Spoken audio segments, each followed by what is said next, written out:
Estamos viviendo en una época de rebelión. De hecho, los primeros 35 versículos, inclusive el capítulo entero, relata el reinado de rebelión sobre la tierra. El tiempo en el que el hombre desafía a Dios. Y las Escrituras establecen para nosotros que el tiempo de la rebelión del hombre continuará únicamente hasta la segunda venida del Señor Jesucristo. Ahora, dentro de este panorama general de la rebelión del mundo en contra de Dios, algo más está sucediendo, y eso es la disciplina de la nación de Israel. Israel, en el Antiguo Testamento, fueron llamados claramente por parte de Dios como un pueblo escogido, y desobedecieron repetidamente, fueron idólatras, buscaron a dioses falsos, vivieron en inmoralidad, desafiaron a Dios, menospreciaron su amor, le dieron la espalda a su misericordia y gracia, y como resultado, Dios decidió disciplinar a la nación de Israel, castigarlos por su idolatría y su pecado y desobediencia. Fueron advertidos de esto, y hay muchos pasajes en los que esta advertencia fue dada, pero quiero simplemente leerle un par de ellos. En Deuteronomio capítulo 4, versículo 25. Cuando hayáis engendrado hijos y nietos, y hayáis envejecido en la tierra, si os corrompiereis e hiciereis escultura o imagen de cualquier cosa, e hiciereis lo malo ante los ojos de Jehová vuestro Dios, para enojarlo, yo pongo hoy por testigos al cielo y a la tierra, que pronto pereceréis totalmente de la tierra hacia la cual pasáis el Jordán para tomar posesión de ella. No estaréis en ella largos días sin que seáis destruidos. Y Jehová os esparcirá entre los pueblos, y quedaréis pocos en número entre las naciones a las cuales os llevará Jehová.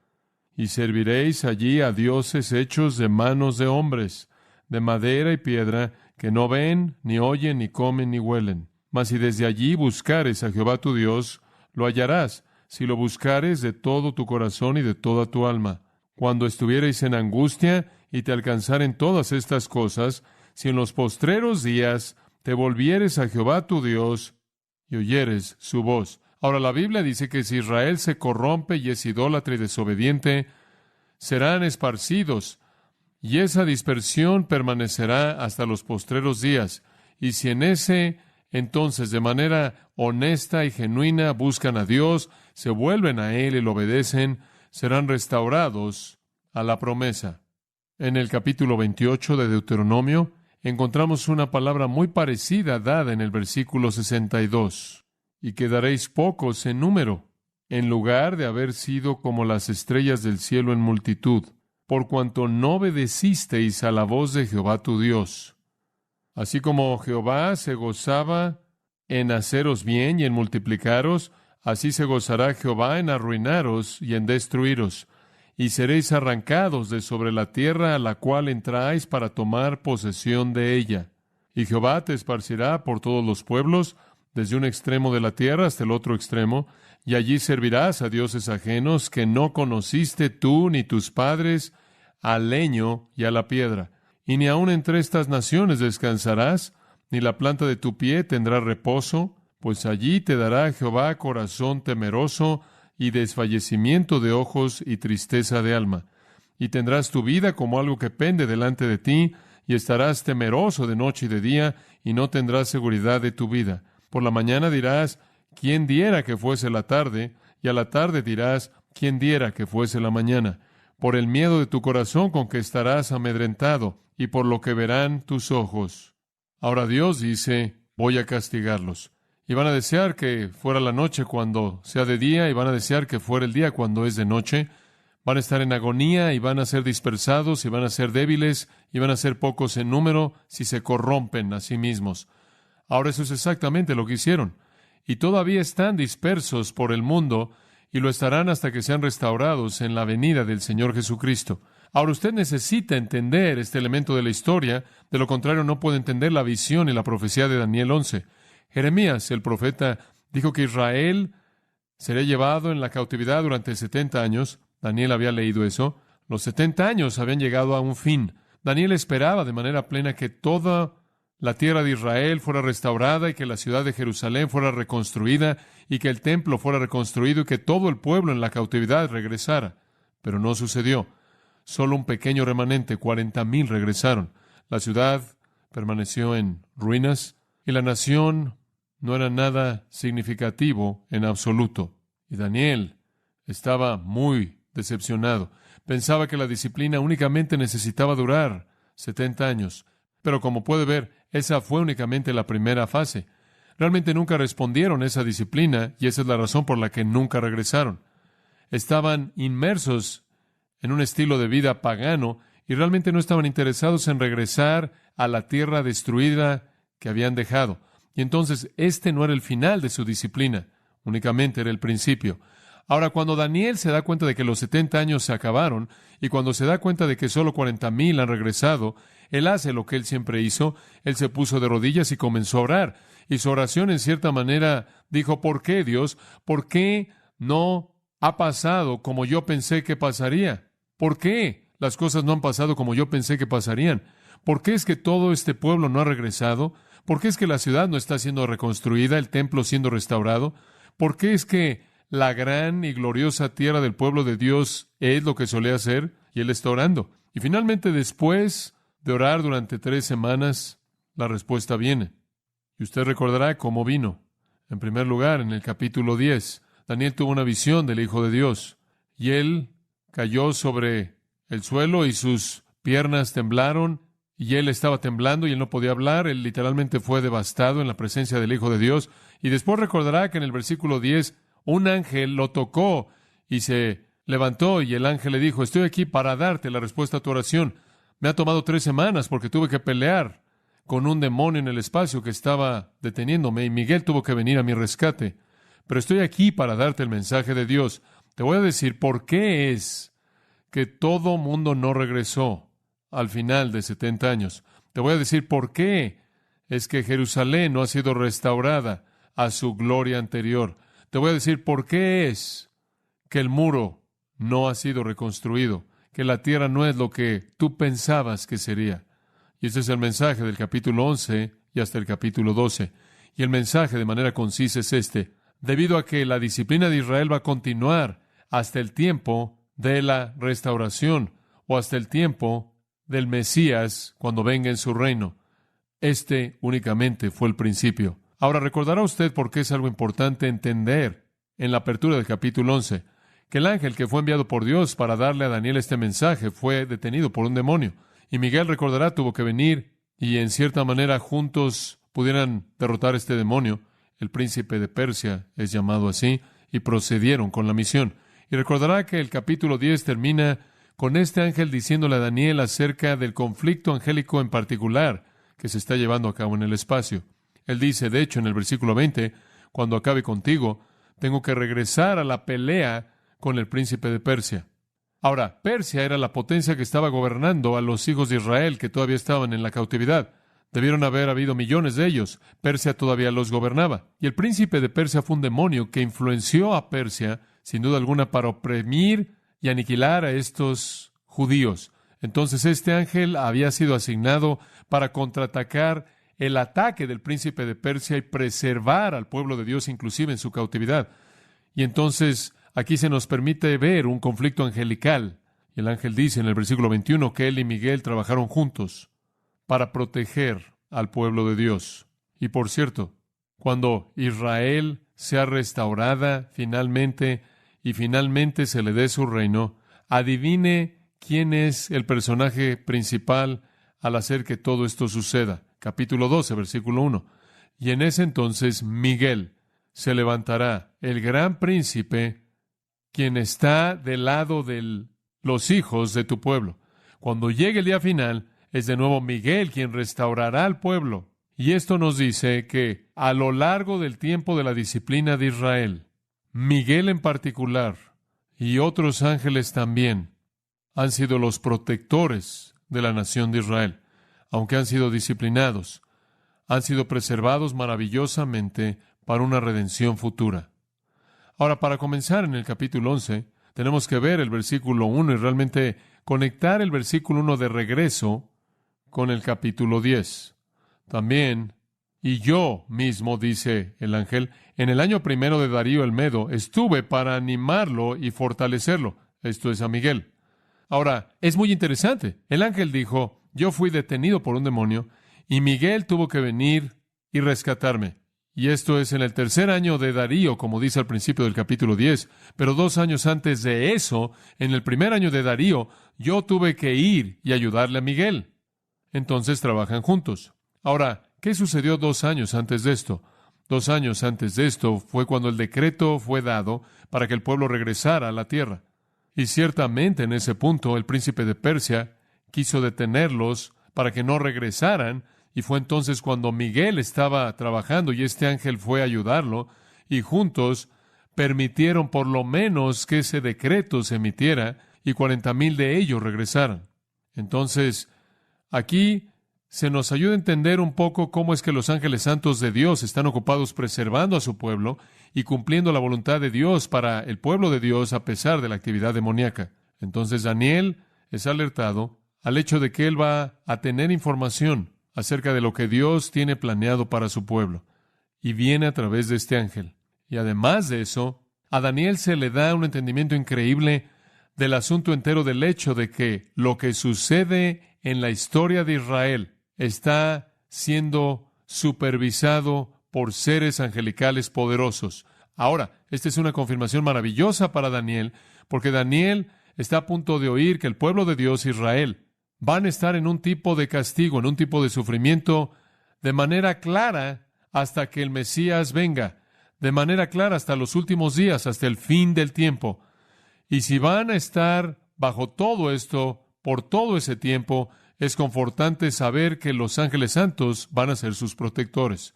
Y esa es la razón, creo yo, que Dios le dio a Daniel ese entendimiento como un consuelo para su propio corazón, cuando él es hecho consciente de que su pueblo va a tener que sufrir por varios milenios hasta la venida de Cristo.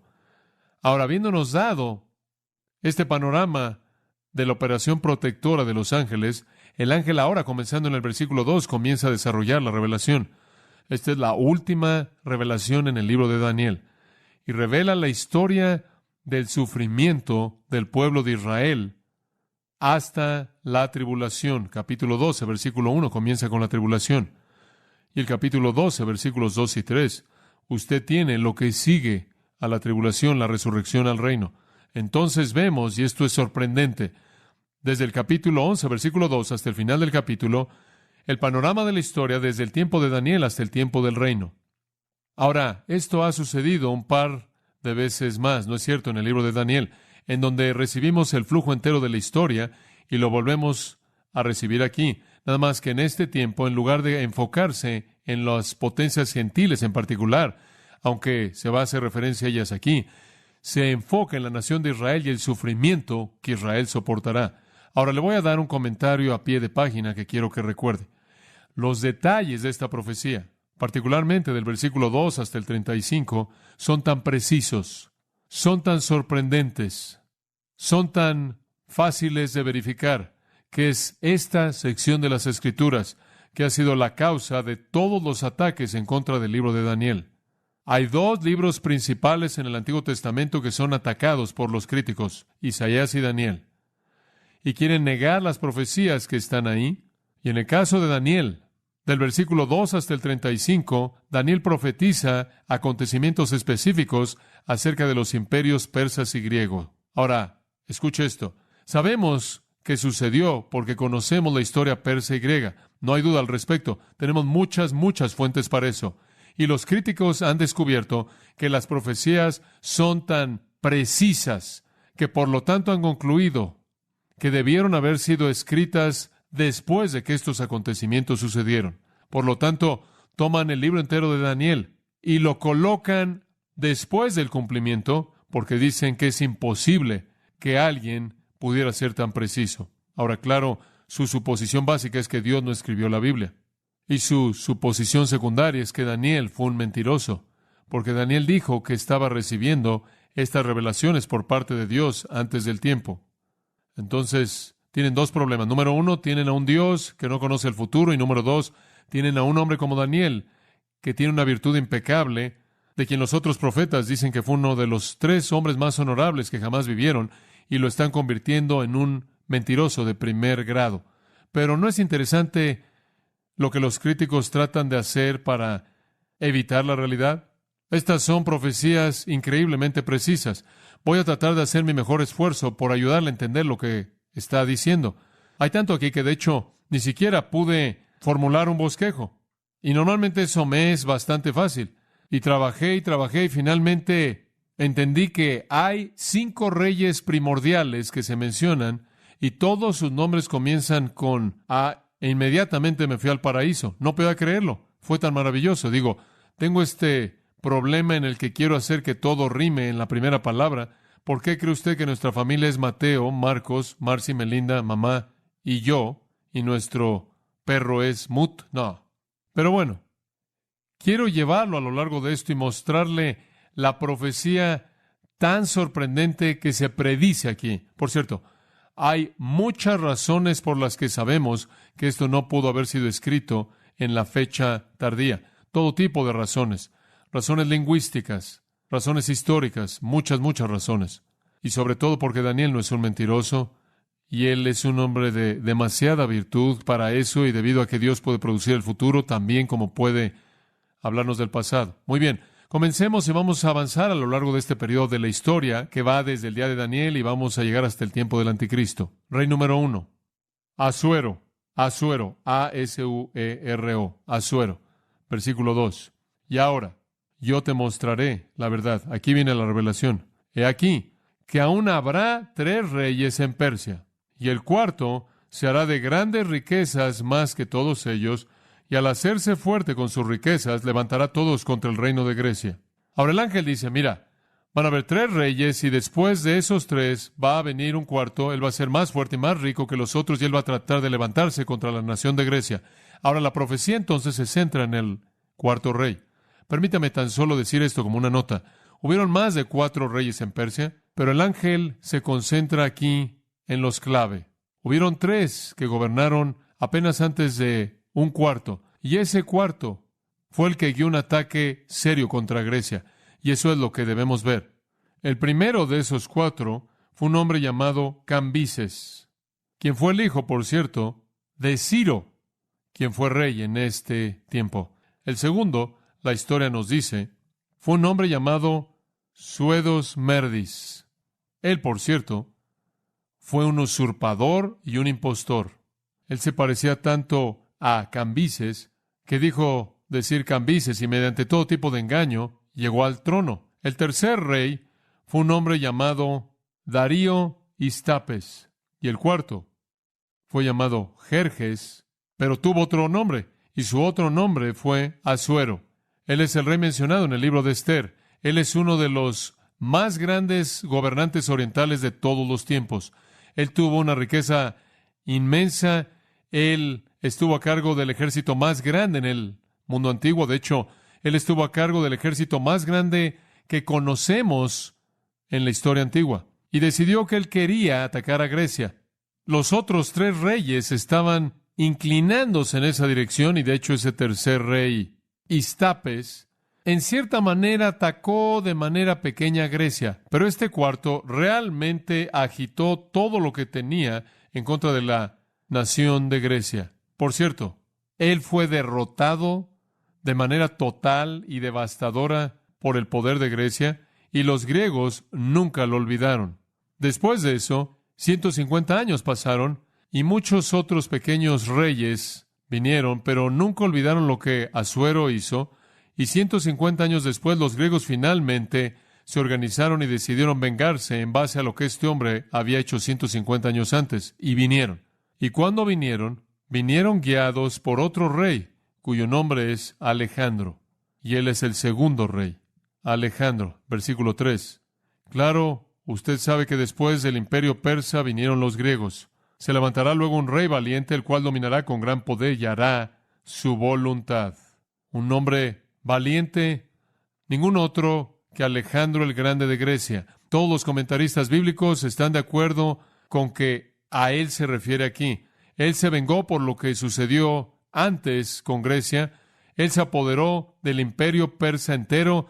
Él dice que él tuvo gran dominio, y quiero decirle, el hombre fue un hombre que sobresale en la historia, quizás como el líder militar más prominente que jamás se ha conocido. A la edad de 33 años de edad, él había conquistado el mundo, su ejército no avanzó más, literalmente estaban agotados, él había conquistado todo desde Europa hasta la India, y él estaba llorando porque ya no había más mundos que él pudiera conquistar. Él cambió el curso de la historia más que cualquier otro gobernante. Él fue el hijo de Felipe de Macedonia, y dice en el versículo 3 que él hizo según su voluntad. Él fue un monarca absoluto, un soberano absoluto, quien no solo tuvo el poder de la personalidad y el poder del liderazgo, sino el poder militar. Y claro, tanto el imperio persa como Alejandro pisaron a la nación de Israel. Los persas la poseyeron y la controlaron. Los griegos bajo Alejandro la poseyeron y la controlaron. Pero usted recordará que él murió a la edad de 33 años. ¿Y qué sucedió? Versículo 4. Pero cuando se haya levantado, su reino será quebrantado. Parece que poco después de que se levanta y tiene su reino, es despedazado. Y observe, será repartido hacia los 4 vientos del cielo. Ahora recuerde que esto es antes siquiera de que el hombre naciera. Digo, esto es unos 200 años de que él siquiera naciera. No a sus descendientes, ni según el dominio con que él dominó. En otras palabras, no será para sus hijos, y no será hasta el grado en el que fue cuando él estuvo gobernando, porque su reino será arrancado y será para otros fuera de ellos. Ahora observe cuidadosamente ese versículo. No será para sus descendientes. Alejandro tuvo un medio hermano, quien tenía un retraso mental. Él tuvo un hijo ilegítimo, y él tuvo un bebé que nació después de que él murió. En otras palabras, la madre del hijo ya estaba embarazada cuando él murió, y el hijo nació después de que él murió.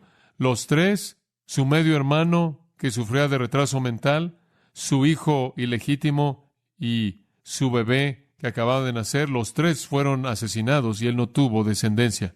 El ángel tuvo toda la razón. El reino no será para sus descendientes. Fue repartido hacia los 4 vientos del cielo. ¿Qué significa eso? Una gran batalla se libró para determinar quién iba a gobernar, y la batalla fue ganada por 4 generales, y el reino fue dividido en 4 partes.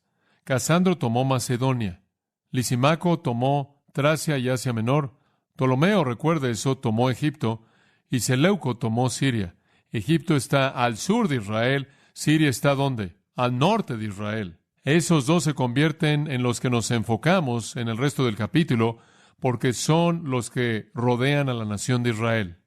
Y en Egipto, una línea ptolomea de reyes fue establecida, y en Siria una dinastía seleucida fue establecida, y a lo largo de los siglos esas 2 dinastías estuvieron en guerra una contra la otra y pelearon la mayoría de sus guerras en la tierra de Israel. Entonces Israel se convirtió en el peón en esto. A partir de aquí hasta el versículo 20 cubrimos unos 200 años cuando estas guerras se libraron en las fronteras y a lo largo de la tierra de Israel. Ahora descubramos cómo fue.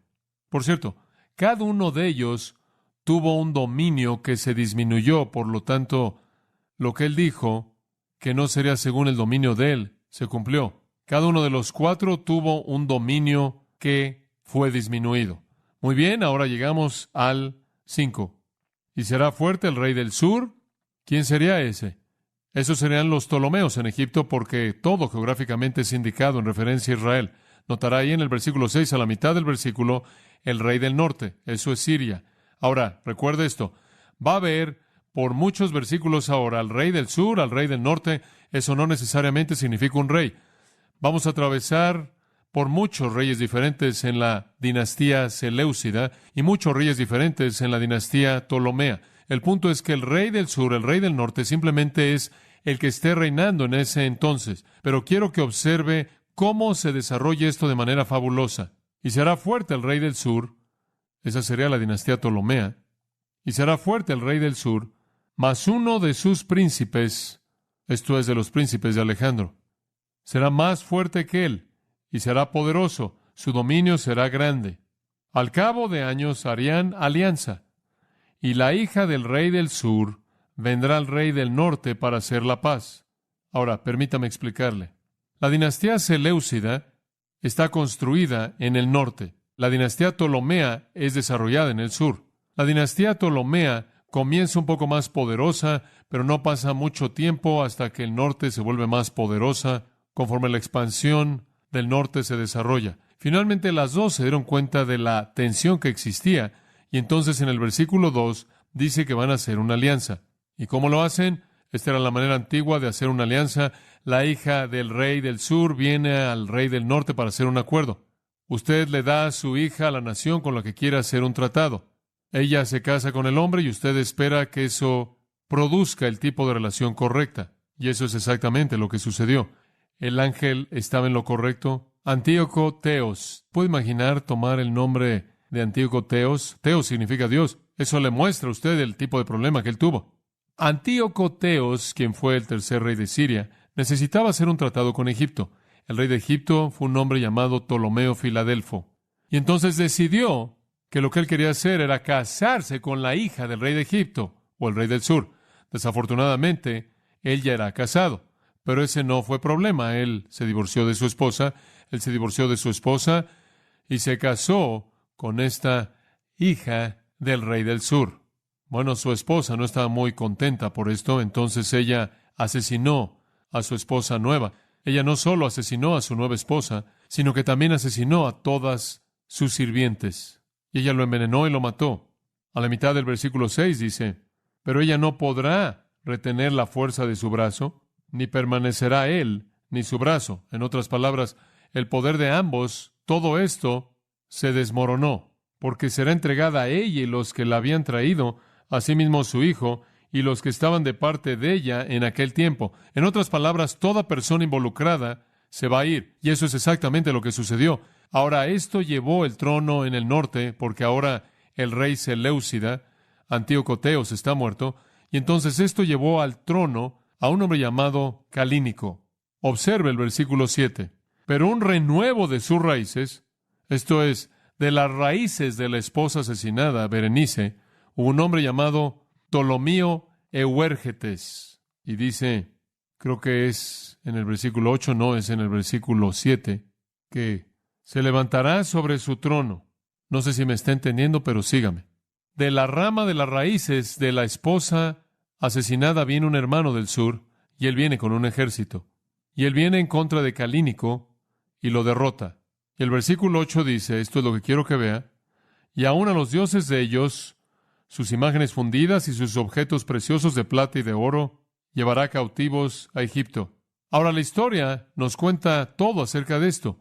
Nos dice que él se llevó 40,000 talentos de plata, 2,500 estatuas de ídolos, y sigue y sigue. Inclusive Calínico murió porque él se cayó de su caballo. Y hay una nota interesante ahí. Simplemente estoy tratando de pensar en dónde está. Sí, está ahí al final del versículo 8, dice, y por años se mantendrá él contra el rey del norte. Y eso es exactamente lo que sucedió. Calínico se cayó de su caballo, murió, y el del sur continuó por más años. Ahora, la razón por la que simplemente señalo esto es porque necesitas saber cuán precisa es la palabra de Dios. Pero el punto detrás de todo esto es que a la mitad de esto está Israel. Y todas estas guerras se están librando ahí en su tierra. Ahora observe el versículo 10. Llegamos a otro rey. El tercero es Antíoco el Grande. Hemos visto a Asuero, hemos visto a Alejandro, ahora llegamos a Antíoco el Grande. Y la historia, de nuevo, ni siquiera discute. Usted puede leer un comentario liberal o puede leer un comentario conservador, y todos terminan con los mismos nombres porque hay tanta evidencia en esta área. Ahora, recuerde que el Ptolomeo del Sur, en este punto en particular, en el versículo 10, se ha conquistado. Entonces, él está, en cierta manera, gobernando Israel. Él tiene la base de poder. Él ha derrotado a Calínico en el norte, Ptolomeo Euérgetes, si usted quiere el nombre. Él ha derrotado a Calínico en el norte. Calínico se cayó de su caballo y murió. Y ahora, al norte no le gusta que el sur esté ganando. Entonces, Calínico tiene 2 hijos. Versículo 10. Sus hijos, plural, se airarán y reunirán multitud de grandes ejércitos, y uno de ellos vendrá apresuradamente e inundará, y pasará adelante, luego volverá y llevará la guerra hasta su fortaleza. Uno de los hijos de Calínico murió. El otro se convirtió en el rey del norte. Su nombre, Antíoco el Grande. Y él vino, y dice que él vendría con una multitud de fuerzas grandes. La historia nos cuenta que él tuvo 75,000 soldados. Y él vino a atacar Egipto, y él pasó por la tierra de Israel. El versículo 11 dice, por lo cual se enfurecerá el rey del sur. ¿No estará usted enfurecido? ¿Alguien llega a su frontera con 75,000 soldados?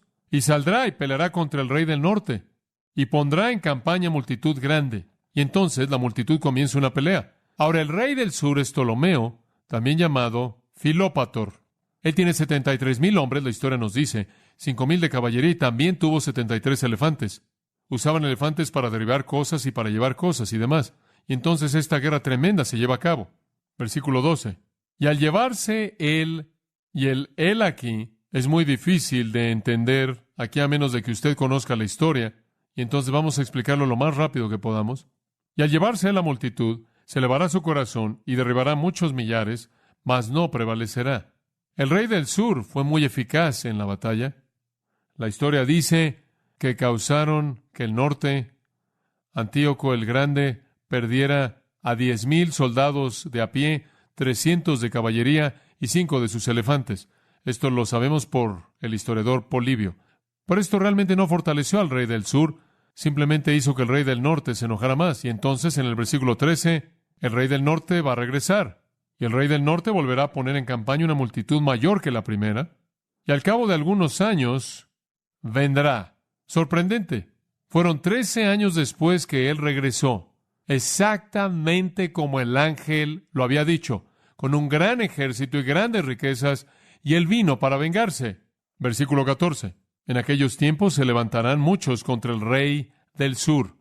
Hombre, él tuvo un gran ejército, y la gente se estaba uniendo al ejército conforme ellos iban avanzando, porque odiaban tanto al sur. Y observa esto. Y hombres turbulentos de tu pueblo. ¿Quién era el pueblo de Daniel? Los judíos. ¿Quién eran los hombres turbulentos? Bueno, el término hebreo aquí significa niños o hijos de rompimiento. Y lo que eso significa es gente que no guarda su promesa, los que quebrantan el pacto. Son los rebeldes. Podría ser traducido hombres de violencia que violan la ley. Francamente, lo que son judíos apóstatas, obstinados que son revolucionarios. Son como soldados mercenarios y se unen a la causa del rey del norte y lo ayudan en su ataque. Realmente, la mayoría de los historiadores creen que querían una independencia de Judea. Estos mercenarios, estos judíos apóstatas revolucionarios, pensaban que mediante la guerra, si pudieran unirse a Antíoco el Grande, derrotar a Egipto, quizás Antíoco les daría libertad por ayudarlo. Eso es realmente lo que querían. Pero al final del versículo 14 dice que fracasarán. No alcanzaron su meta. Él no les dio lo que ellos esperaban obtener. Versículo 15. Vendrá pues el rey del norte y levantará baluartes.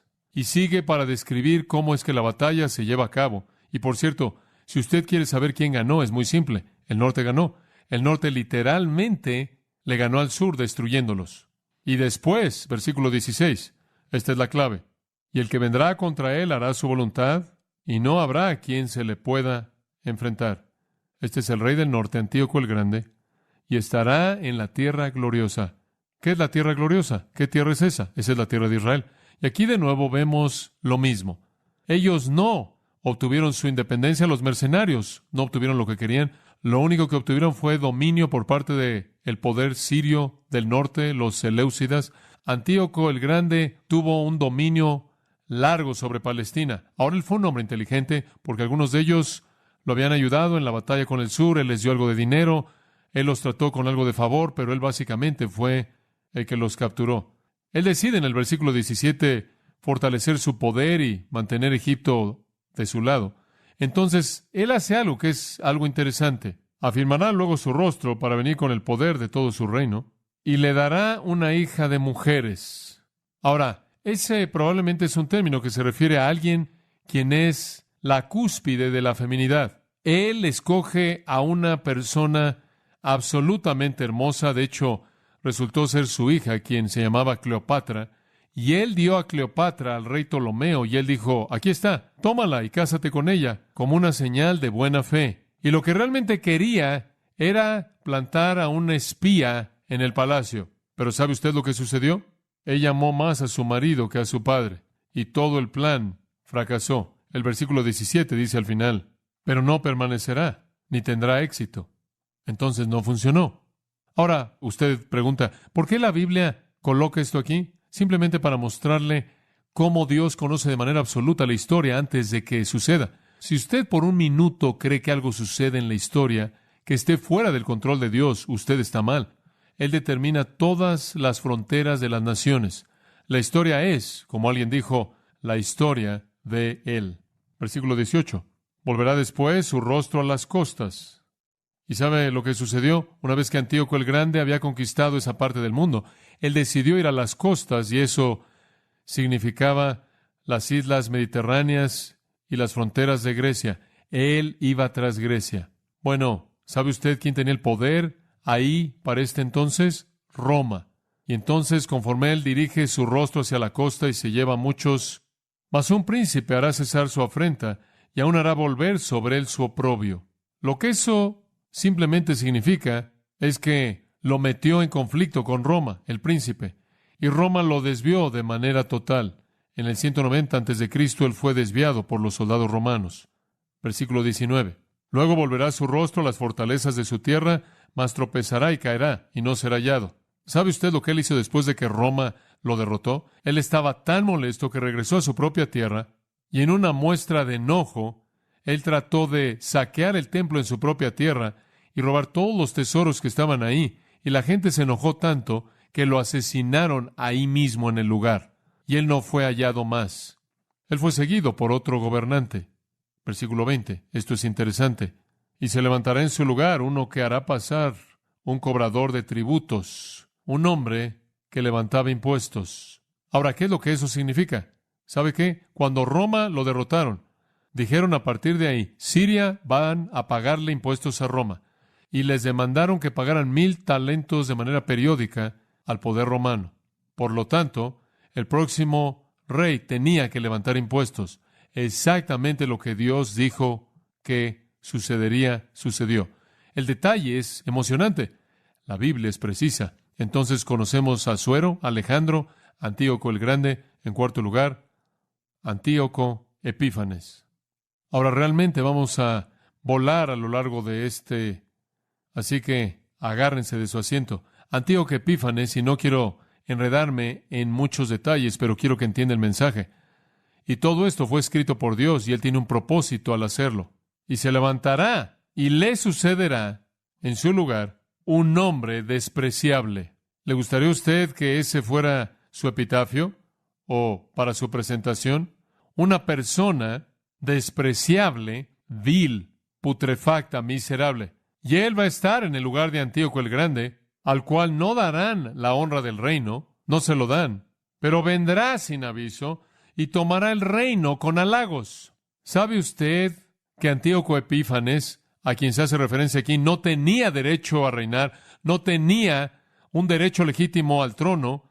Él no tuvo derecho en absoluto, pero él se lo ganó mediante la intriga y la adulación y al comprar a ciertos individuos, y él llegó ahí. Versículo 22. Las fuerzas enemigas serán barridas delante de él como con inundación de aguas, serán del todo destruidos junto con el príncipe del pacto. Y ese es el sur. Él literalmente devastó a los egipcios y al rey. Versículo 23. Y después del pacto con él, engañará y subirá y saldrá vencedor con poca gente. Él trató de adoptar una política de amistad con Egipto, pero él la violó y la quebrantó e hizo todo lo que pudo. Él tramó. Él hizo todo tipo de cosas. Es muy interesante en el versículo 24 que él entró en paz en los lugares más prósperos de la provincia. Hombre, cuando él vio que había un cultivo, dinero o algo que podía ser ganado, él llegó con todos los corazones y flores y con paz y demás, y él hizo lo que sus padres nunca hicieron. Él fue inteligente y lo aceptaron aún más. Y después, cuando él ganó botín, despojos, los repartió a la gente y los dejó compartir con él e hizo que todo se viera tan bien. Y después, al final del versículo 24, y contra las fortalezas formará sus designios. Cuando él vio una aldea fuerte o un grupo fuerte, él tramaba su destrucción. Entonces, por un lado, él se ve como Robin Hood. Por otro lado, cualquier cosa que empieza a acechar su reino, él la derriba rápido. Él está construyendo una base de poder increíble. En el versículo 25, él tiene otra guerra con Egipto. Y despertará sus fuerzas y su ardor contra el rey del sur con gran ejército, y el rey del sur empeñará en la guerra con grande y muy fuerte ejército, mas no prevalecerá porque le harán traición. Otra guerra con Egipto, y Egipto perdió. Y le dice ¿por qué? Porque los consejeros del rey egipcio lo traicionaron. De hecho, sus consejeros en los que confiaba se volvieron en contra de él. Dice que sus propios hombres tramaron en contra de él. Versículo 26. Aún los que coman de sus manjares le quebrantarán, y sus propias tropas, sus propios soldados, y su ejército será destruido y caerán muchos muertos. Versículo 27. El corazón de estos dos reyes será para hacer mal. Ambos eran malos. Aquí está esta guerra. Egipto ha perdido. Entonces deciden sentarse en una mesa. ¿Quieren venir a la mesa? Todavía hacemos eso, ¿no es cierto? Usted ve a todos estos hombres sentados en una mesa grande y todos están firmando estos tratados sin significado. ¿Sabe usted cuántos tratados han sido quebrantados en la historia del mundo? Todos ellos. Simplemente quería meter ahí eso. Y en una misma mesa hablarán mentira, y su supuesta plática no prospera, mas no servirá de nada, porque el plazo aún no habrá llegado. Hicieron promesas que nunca quisieron cumplir, y Dios de cualquier manera lo tenía todo en el plan. Y volverá a su tierra con gran riqueza, y su corazón será contra el pacto santo, hará su voluntad y volverá a su tierra. Ahora escucha, aquí estamos de regreso en Israel. Después de que Antíoco Epífanes tiene esta reunión engañosa en el sur, él regresa y de nuevo hace cosas en contra del pacto santo. Él regresa a la tierra de Israel y profana la tierra. De hecho, él marchó en Jerusalén después de que dejó esta reunión en Egipto. Él marchó en Jerusalén y él saqueó la ciudad y él mató de manera cruel a la gente y él trajo un sufrimiento horrendo. Versículo 29. Al tiempo señalado volverá al sur. Ahora, ¿alguna vez usted ha visto un escenario en donde los indios y los vaqueros estaban en una batalla y a la distancia usted oye el sonido de la caballería que llega al rescate? Eso es lo que sucede en el versículo 30. Kitim, las naves de Kitim. Ese es un nombre antiguo para Chipre y probablemente es una referencia general al ejército romano, al imperio romano, al poder romano. Las naves de Kitim sería la flota romana. Para ahora los Ptolomeos están tan cansados de Antíoco Epífanes que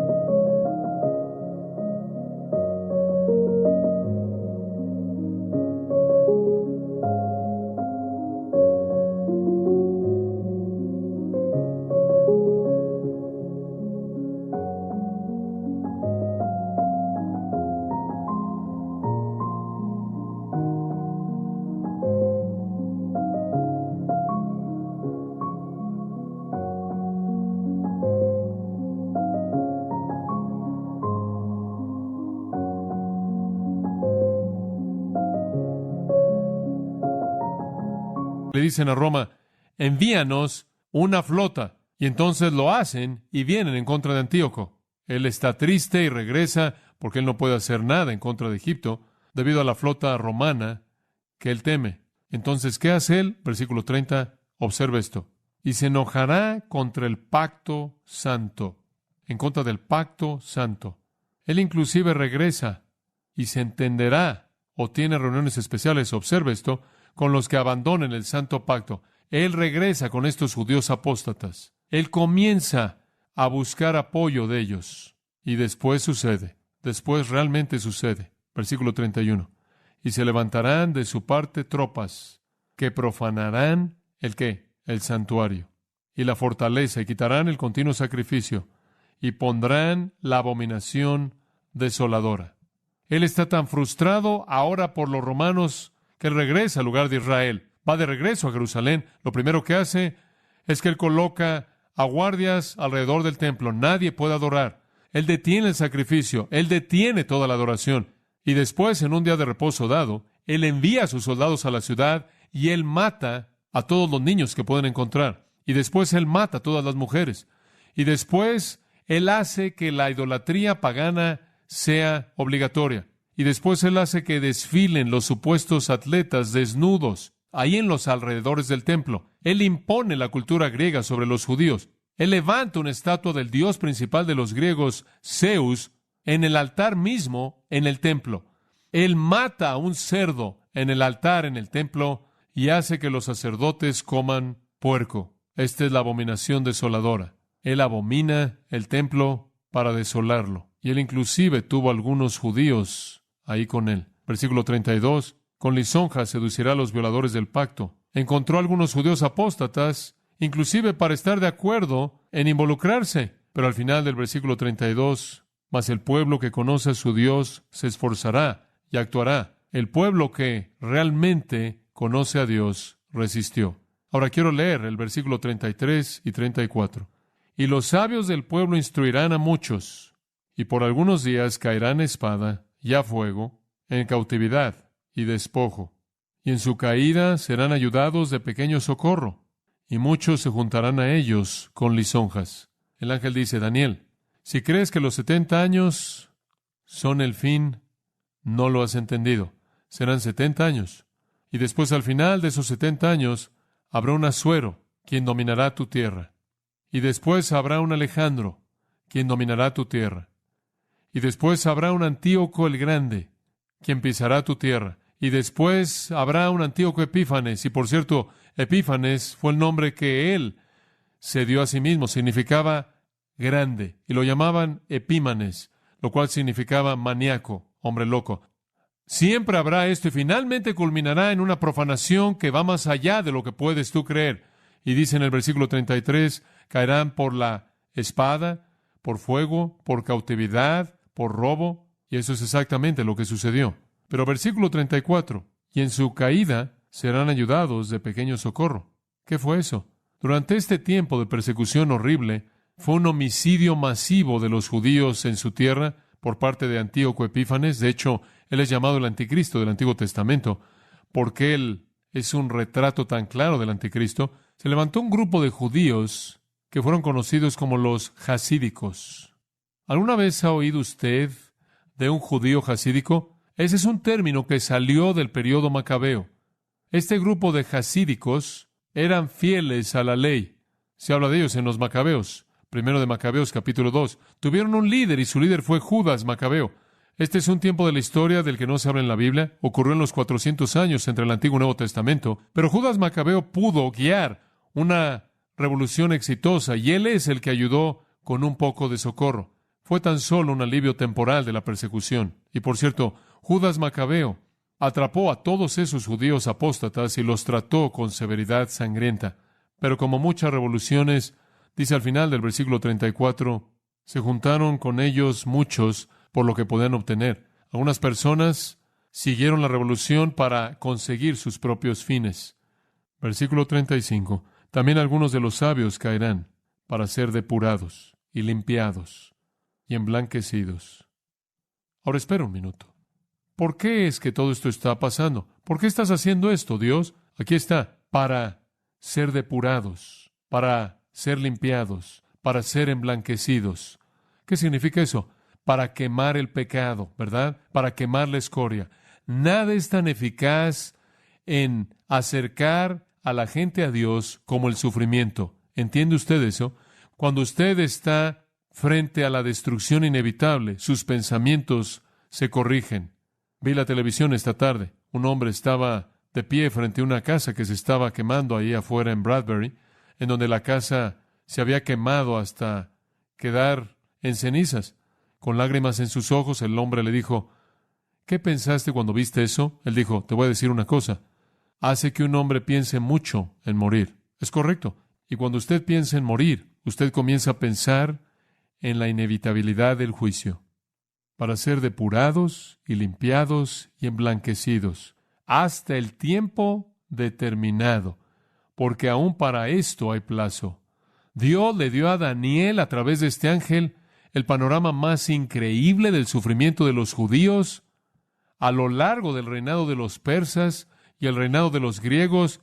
¿Y sabe usted quién vino después de los griegos? Los romanos, y el periodo romano es descrito por el último gran gobernante romano, el anticristo, la A final en nuestros 5 reyes. Y eso es para la semana próxima.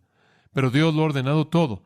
El flujo, la secuencia, los detalles insignificantes, íntimos. Ahora escúcheme, no se desconecte. En estos últimos 2 minutos, Dios no ha terminado con el proceso de limpieza. ¿Usted entiende eso? ¿Por qué es difícil para Israel en la actualidad? Porque la limpieza todavía se está llevando a cabo. Cuando el Mesías vino la primera vez, Él dijo, y no queréis venir a mí para que tengáis vida. Oh Jerusalén, Jerusalén, dice Él, tú que matas a los profetas y apedreas a los que te son enviados.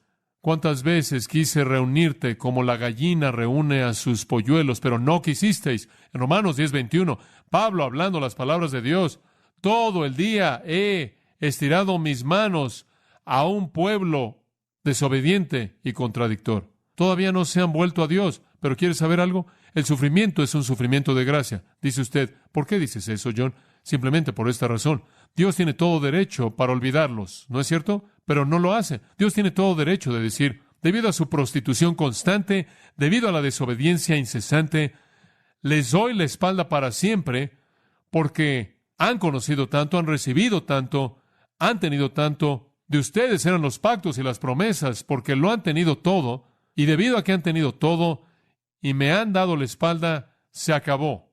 Pero Él nunca dice eso. Él continúa con el proceso de limpieza hasta el tiempo final, el tiempo designado.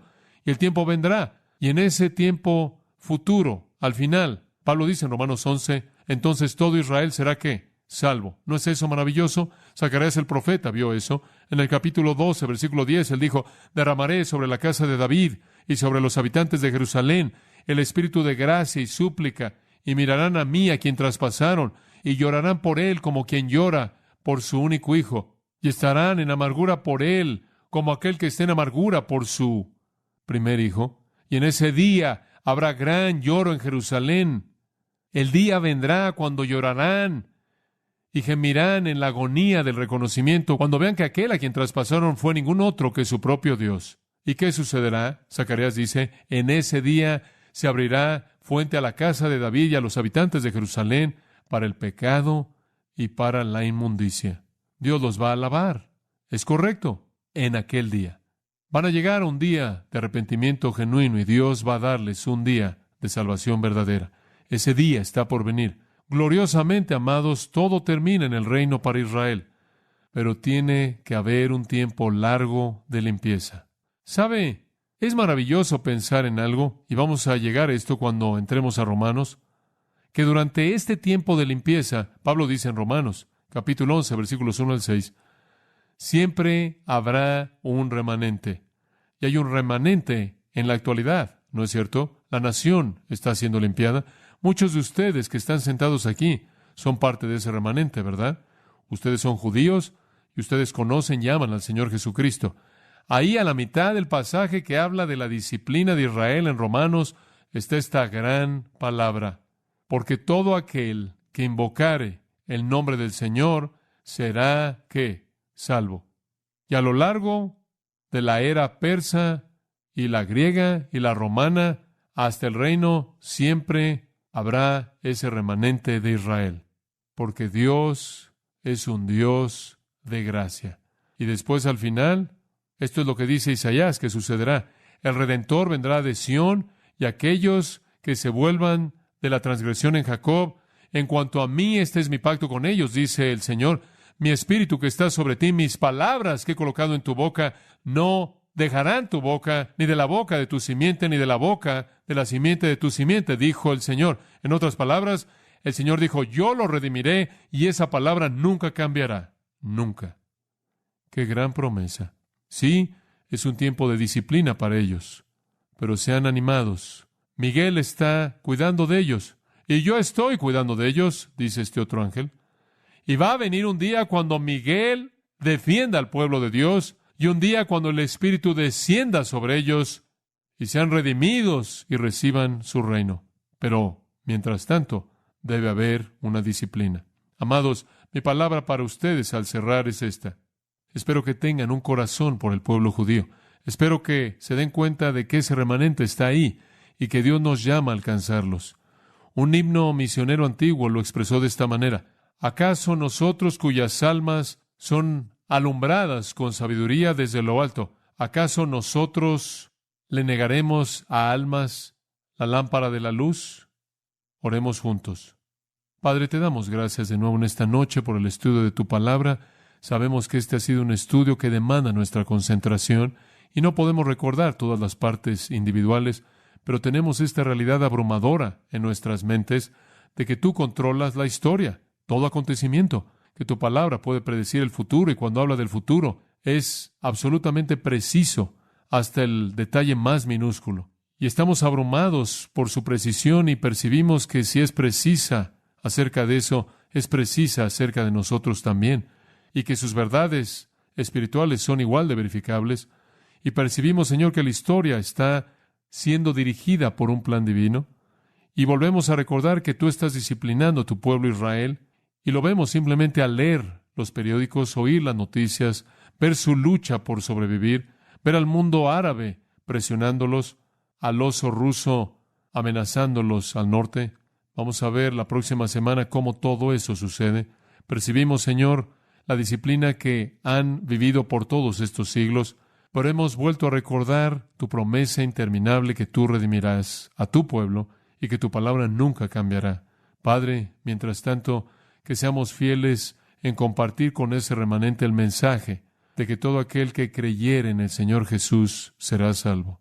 Que conozcamos que tú controlas el destino de todo hombre y toda mujer, y que solo hay dos alternativas, un infierno eterno o un cielo eterno, el reino de las tinieblas o el reino de tu Hijo amado.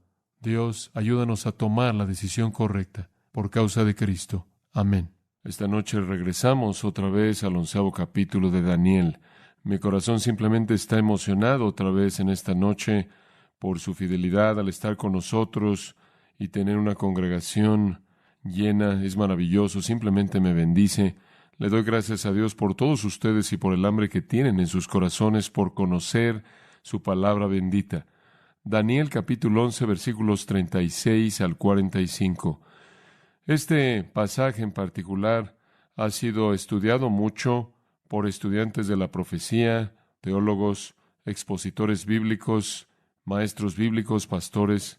Hay muchas cosas en el pasaje que podrían llevarnos a estudios por mucho tiempo, pero vamos a tratar de presentarlo en una forma de cápsula en esta noche y permitir que el Espíritu de Dios lo aplique a nosotros. Simplemente a manera de introducción para que puedan tener el contexto para el texto. Usted está muy consciente del hecho de que el Medio Oriente de nuevo se ha convertido en el escenario central de la historia mundial. Parece como si a lo largo de la mayor parte de mi vida, ciertamente en mi vida adulta, el enfoque del mundo ha estado predominantemente en la tierra de Israel. Y de nuevo en la actualidad vemos el Medio Oriente como el asunto primordial que enfrenta al mundo. Es la fuente de petróleo necesitado de manera tan desesperada por el mundo libre y el mundo comunista. Y entonces todo el mundo quiere colocar sus dedos en el pay. Es la fuente de muchos recursos naturales. Es una tierra estratégica de la cual uno puede progresar al oeste, al sur, al este, inclusive al norte. Un punto focal para el globo entero. Ahora, conforme usted estudia la profecía bíblica, usted descubre que conforme se acerca al tiempo final, Israel va a estar en alianza con y bajo el control del occidente. La Biblia nos dice que el occidente volverá a levantarse, esto es, el occidente o el oeste de Rusia, el oeste de Israel, lo cual significa Europa, y se volverá a levantar en la forma del Imperio Romano revivido, como ya lo hemos visto en la profecía de Daniel. Y conforme usted llega a los tiempos finales de la profecía, esta confederación de 10 naciones será dominada y gobernada por el anticristo. Y él hará un pacto con Israel de tal manera que Israel será protegida por esta confederación occidental. Ahora, en esta sección de la profecía de Daniel, él nos da el escenario para este holocausto final. Realmente es sorprendente, es increíble, es maravilloso, es milagroso que Dios delinee parte por parte, pieza por pieza, el desarrollo de este gran holocausto final. Y que usted y yo, de todos los cristianos de todos los tiempos y de todos los santos del Antiguo Testamento, podamos estar vivos en el día en el que podamos ver todas estas cosas en el horizonte. ¡Qué tiempo tan increíble para estar vivo! Ahora recuerde que en la última revelación dada a Daniel, de las varias que él ha recibido, ocurre en el capítulo 10, 11 y 12. Los 3 capítulos son una revelación. El capítulo 10 es la introducción a la revelación. El capítulo 11 es la revelación, entrando a los primeros versículos del capítulo 12. Y después, al final del capítulo 12, es un epílogo, un apéndice.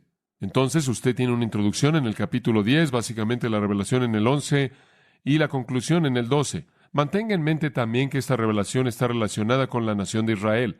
Las primeras revelaciones, las primeras que Daniel recibió, estaban relacionadas primordialmente con las naciones gentiles y cómo el flujo de su historia seguiría, mientras que las últimas que hemos estado viendo en la profecía de Daniel se relacionan con la nación de Israel. Y particularmente Daniel se ha estado enfocando en el hecho de que Dios ha planeado disciplinar a su pueblo Israel. Esto es, debido a su pecaminosidad, fueron llevados a la cautividad babilónica. Ese no fue el final de su disciplina, ese fue el comienzo. Han sido disciplinados por 70 años. Daniel pensó en cierta manera que se acabaría al final de 70 años. Dios dijo, no, ese es solo el comienzo. Y Daniel envió a este ángel en el capítulo 10, 11 y 12 para desarrollarle y mostrarle a Daniel que la disciplina de los hijos de Israel, el pueblo de Dios, seguiría y seguiría y seguiría hasta el tiempo del anticristo. Tan seria fue su pecaminosidad, tan obstinados fueron sus rechazos continuos, que su disciplina sigue y sigue y sigue y sigue. La opresión gentil de Israel durará hasta el reino del Mesías. El ángel le dice a Daniel, Daniel, milenios pasarán y la tierra será pisada, será oprimida, será devastada, será saqueada. Y ese es exactamente el caso. De hecho, yo me acuerdo que la primera vez que fui a la tierra de Israel, me sorprendió cuán estéril era inclusive en los montes. Y se me instruyó más bien rápidamente que eso no era natural en el lugar. El lugar, de manera natural, un guía nos dijo, debería verse como un área montañosa en la parte occidental de Estados Unidos, en las Rocallosas o en la montaña más baja de la Sierra Nevada, simplemente literalmente cubierta de árboles de una naturaleza tipo pino. Pero habían sido taladas a ese grado porque la ciudad siempre era talada en su reconstrucción, y cada vez que era aplastada, talaban su tierra y la dejaban estéril de árboles para volverla a reconstruir. Y ha sido pisada y oprimida y saqueada a lo largo de los siglos.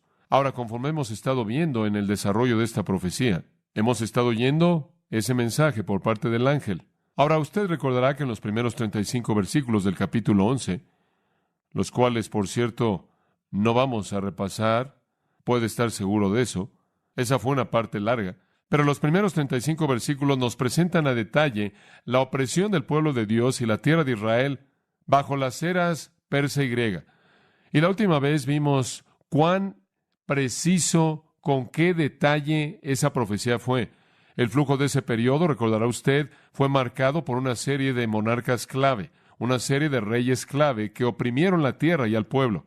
El primero estuvo en el versículo 2, Asuero o Jerjes, el gran rey persa que dominó la tierra de Palestina, y otros reyes persas que también lo hicieron. El segundo rey primordial fue Alejandro en los versículos 3 al 9. Alejandro y aquellos que lo siguieron.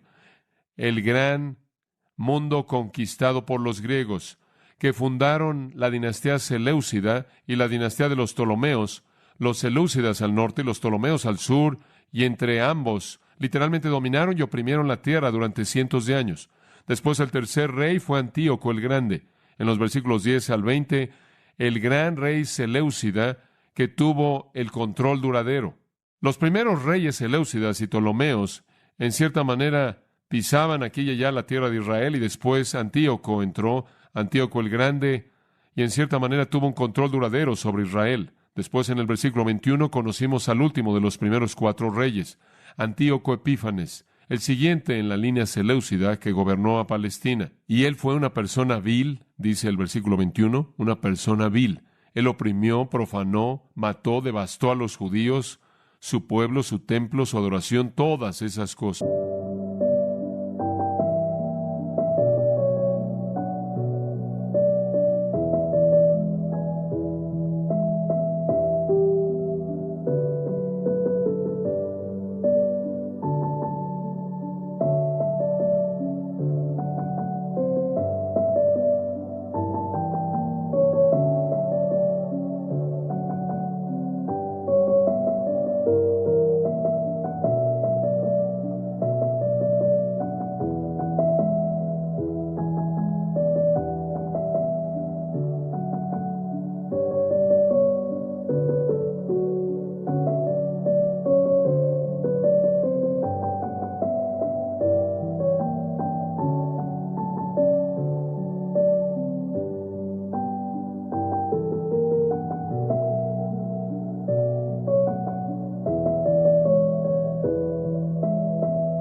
Entonces, a lo largo del periodo persa, el ángel dice a Daniel, a lo largo del periodo griego, el pueblo continuará siendo oprimido. ¿Por qué? Versículo 35, ahí nos detuvimos la última vez, y esa es la clave. Para ser depurados y limpiados y emblanquecidos hasta el tiempo determinado.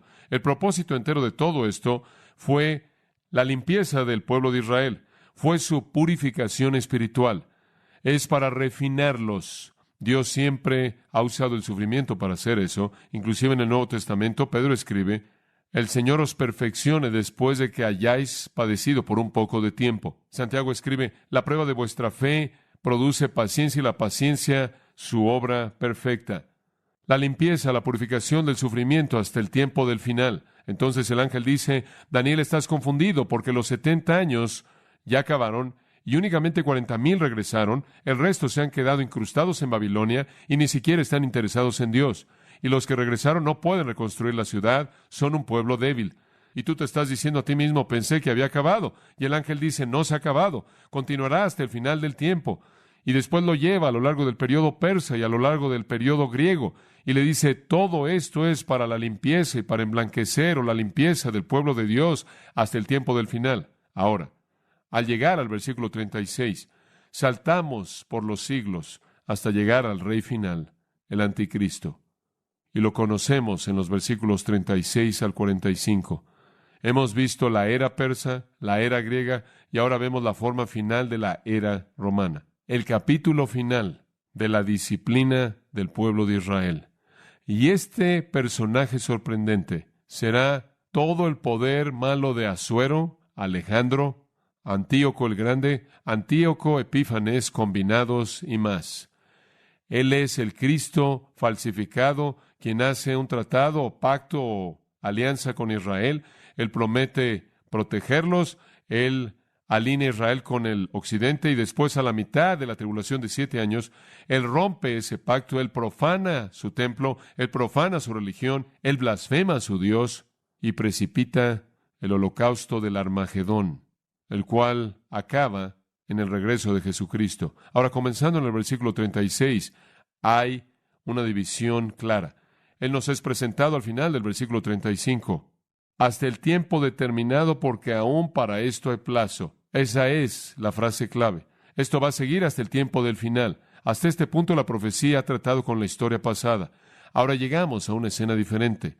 Historia futura, el tiempo del fin. Ahora, algunos comentaristas bíblicos y aquellos de ustedes que entran a las profundidades de estas cosas, les va a interesar esto, pero algunos comentaristas bíblicos quieren aplicar esto a algún punto histórico, quieren aplicar el resto del capítulo a Antíoco Epífanes o alguna otra personalidad, primordialmente Antíoco Epífanes es seleccionado, pero no quieren permitir la profecía en el futuro, entonces quieren amarrarlo a algún acontecimiento pasado, pero eso simplemente no funciona muy bien. Permítame sugerirle varias razones. En primer lugar, en el versículo 35, el tiempo del final es un término escatológico. Trata con las últimas cosas.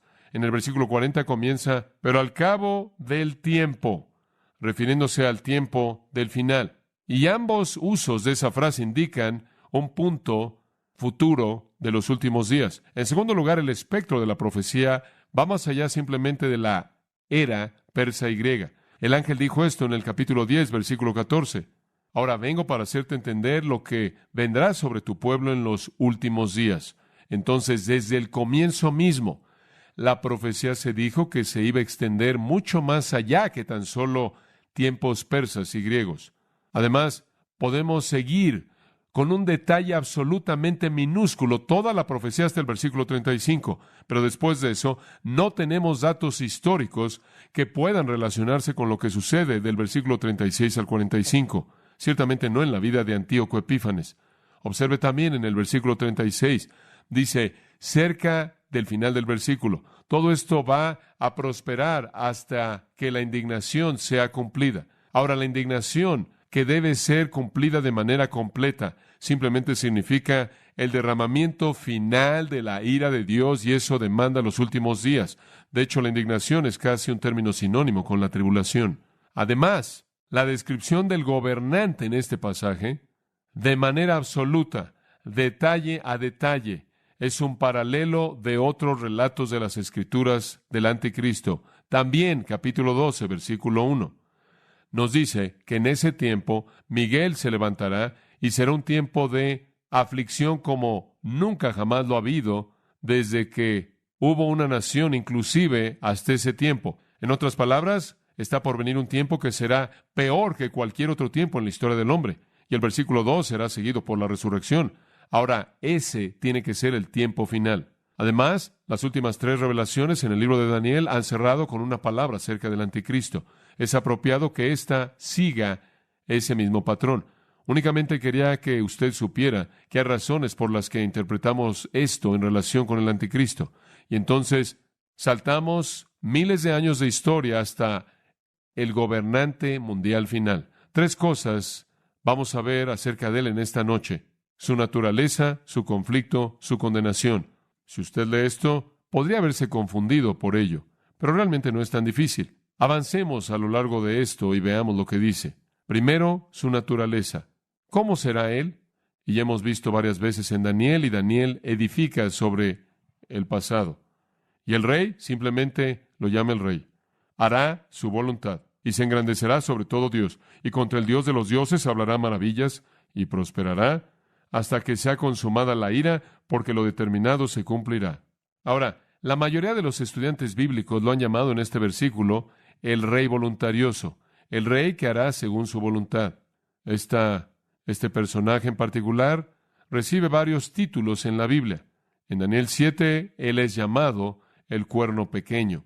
En Daniel 8, él es llamado el rey del semblante feroz, lo cual tiene que ver con su rostro feroz. En el capítulo 9, él es llamado el príncipe que vendrá. En 2 de Tesalonicenses 2, él es llamado el hombre de pecado y el hijo de perdición, lo cual es un término hebreo que significa que está condenado a destrucción. En Apocalipsis 3, él es llamado la bestia. Ahora, todos estos hacen referencia a la misma personalidad, y aquí él es llamado el rey que hace según su voluntad, o el rey voluntarioso. Ahora, el ángel nos da varios hechos que indican su naturaleza. En primer lugar, su naturaleza es marcado por prerrogativa. En otras palabras, él ejerce la prerrogativa definitiva. Él toma todas las decisiones. Él hace según su voluntad. Él es un soberano absoluto. Él es un dictador absoluto. Él va a gobernar solo. Él va a gobernar con egoísmo total, obstinación total. Él va a gobernar con un enfoque centrado en sí mismo.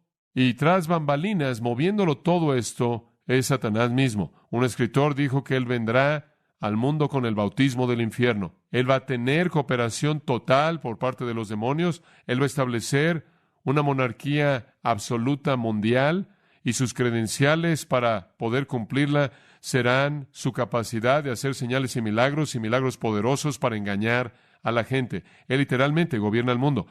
Y al gobernar al mundo, él se convierte en el protector de Israel, porque todo el mundo quiere a Israel. Rusia, el este, el mundo árabe, aparentemente inclusive el sur, una coalición de África, y el occidente se convierte en su protector. ¿Es verdad que hay otros gobernantes? Apocalipsis 17 dice que hay 10 reyes, pero son reyes títere bajo este.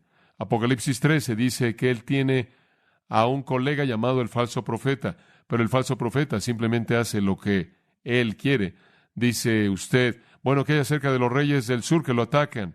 ¿Qué hay acerca del rey del norte que lo ataca? ¿Qué hay acerca del rey del este que lo ataca? Oh, sí, habrá una revolución que se estará fomentando en contra de su soberanía, pero eso es únicamente después de que su soberanía es establecida. Entonces él tiene prerrogativa. Él toma todas las decisiones, él gobierna el mundo, todo hombre sobre el globo. Para funcionar en la sociedad humana, según Apocalipsis 13, va a tener que tener su marca, la marca de la bestia. En segundo lugar, él se caracteriza no solo por prerrogativa, sino por soberbia. Él se ensoberbecerá y se engrandecerá sobre todo Dios. Ahora, Antíoco Epífanes fue soberbio. Él era un egomaníaco. Pero él nunca se engrandeció a sí mismo sobre todo Dios. De hecho, él adoró de manera muy religiosa a los dioses de los griegos, e inclusive trató de forzar a los judíos a hacer lo mismo. Pero el anticristo será absolutamente ateo, no religioso, engrandeciéndose a sí mismo sobre todo Dios.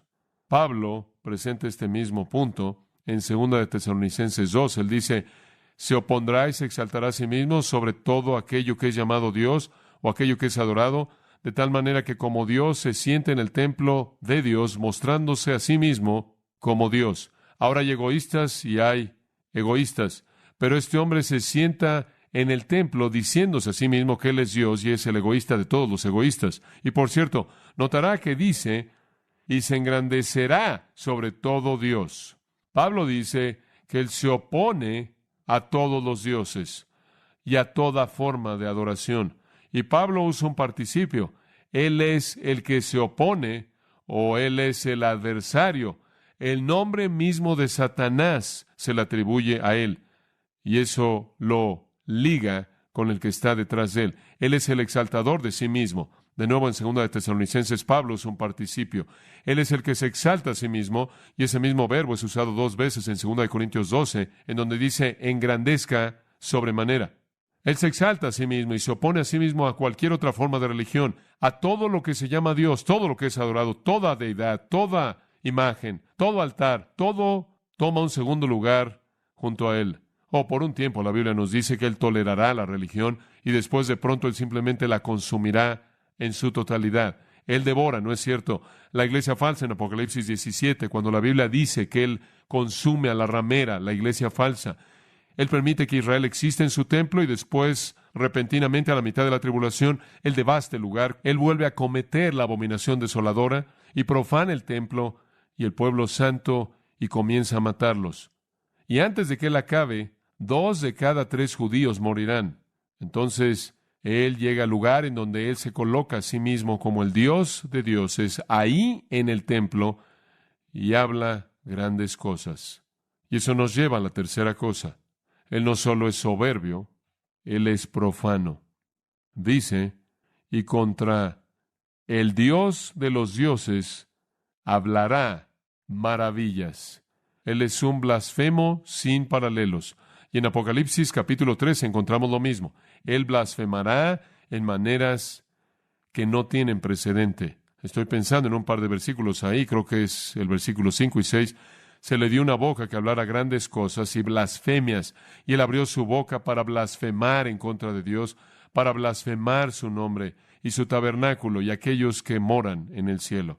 Él es la boca misma del infierno. Él abre su boca y el infierno habla.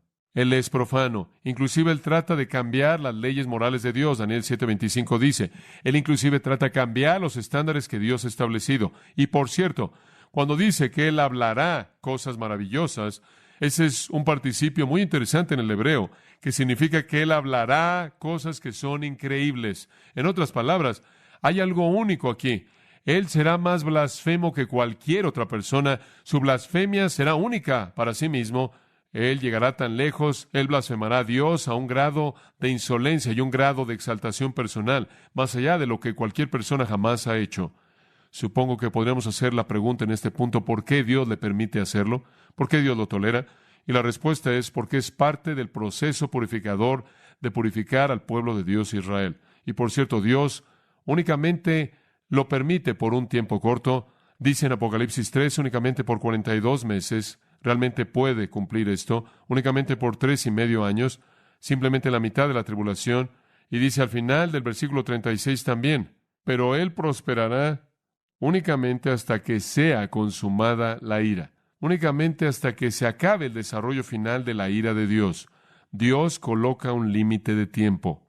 Y la razón, de nuevo, lo digo, por la que Dios permite esto y permite una opresión así de los judíos, es porque esto, escúchenme, es porque esta opresión y blasfemia definitiva increíble por parte del anticristo es lo que finalmente lleva a Israel a la actitud apropiada, en donde reconocerán a Jesucristo como su Mesías y se volverán a Él.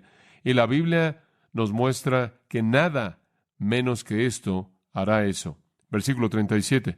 No solo Él ejerce prerrogativa, soberbia, y es profano, sino que el versículo 37 nos dice que es pervertido, que Él es un pervertido.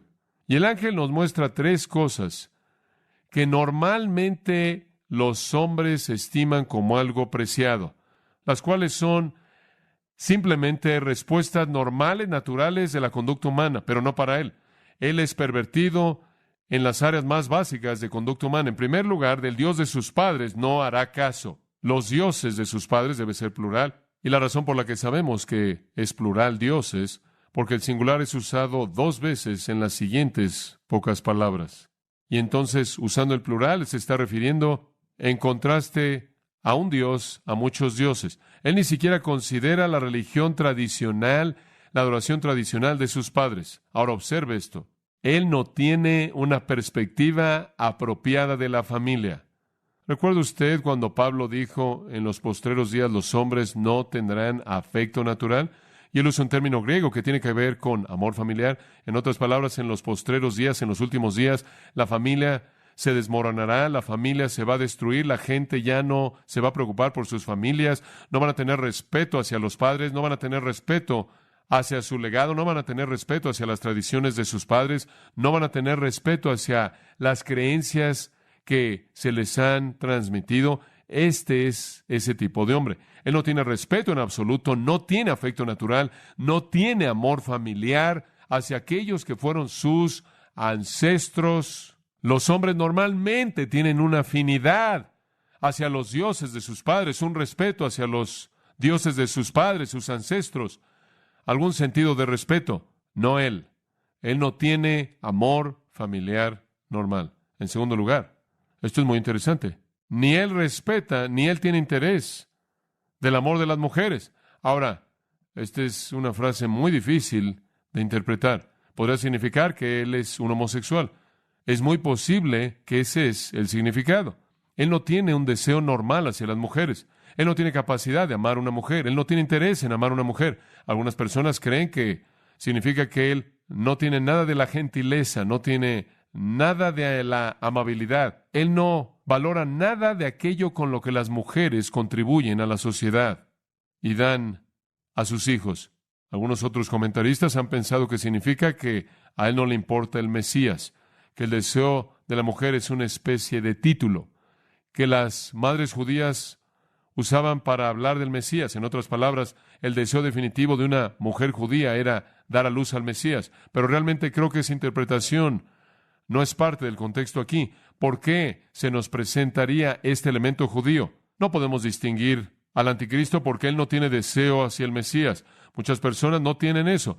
Creo que lo que está diciendo es que no tiene capacidad de tener afecto normal hacia una familia. Él no tiene la capacidad de tener afecto normal hacia una esposa, una madre, una hermana. Él es pervertido. Y en tercer lugar, él no considera a Dios alguno. Y usted no tiene que viajar muy lejos en este mundo para descubrir que la mayoría de la gente cree en Dios, en algún tipo de Dios. Simplemente véalos cuando se meten en problemas y vea si no lo creen. En todos lados del mundo los hombres inventan la religión, en todos lados, porque creen en lo sobrenatural. Este hombre no. Él es totalmente alguien que no es religioso. Esa es una perversión de una respuesta humana normal. Él no tiene amor familiar, él no tiene amor hacia las mujeres, él no tiene amor hacia Dios de ningún tipo. Él está pervertido. El mundo está listo para ese tipo de líder. El mundo está listo para ese tipo de líder. No le molestaría a nadie en la actualidad si un hombre no tuviera una relación normal con una familia. 50 años atrás no lo habrían visto. No le molestaría a nadie en la actualidad si el hombre resultara ser un pervertido en su vida sexual. Leí un libro de texto que es usado en el sistema de escuelas públicas de Glendale para enseñar educación sexual. Presentan la homosexualidad como una alternativa. Todo el mundo es diferente. Todos tenemos diferentes narices y diferentes tipos de orejas, y a todo mundo le gustan diferentes tipos de sabores, de helados. Todo el mundo es diferente. El mundo está listo para eso. Y Dios no es importante en nuestra sociedad. ¿Recibiríamos un ateo? ¿Alguien que no cree? Especialmente si él pretendiera ser religioso. Estamos listos para esto. Entonces, él se caracteriza por prerrogativa, soberbia, por ser un profano y por perversión. En quinto lugar, por el poder. Él tendrá poder. Sobre todo se engrandecerá al final del 37. ¿Cómo puede hacer esto? ¿Cómo puede hacerlo? Versículo 38. Mas honrará en su lugar. Literalmente en el hebreo, en su lugar.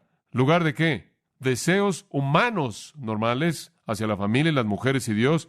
En su lugar, Él honrará al Dios de las fortalezas. Esa palabra hebrea es usada 6 veces en este capítulo. Versículo 1, versículo 7, versículo 10, versículo 19, versículo 31 y versículo 39. Y cada vez que se usa significa un lugar fuerte, un lugar fuerte. Tiene que ver con poder militar. En lugar de afecto normal, Él va a colocar una adoración pervertida de poder militar. Él adorará el poder. Capítulo 7, versículo 23 de Daniel, dice que cuando Él venga, Él devorará a la tierra entera. Esta forma cuarta y final del Imperio Romano devorará a la tierra entera, la va a pisar y la va a hacer añicos.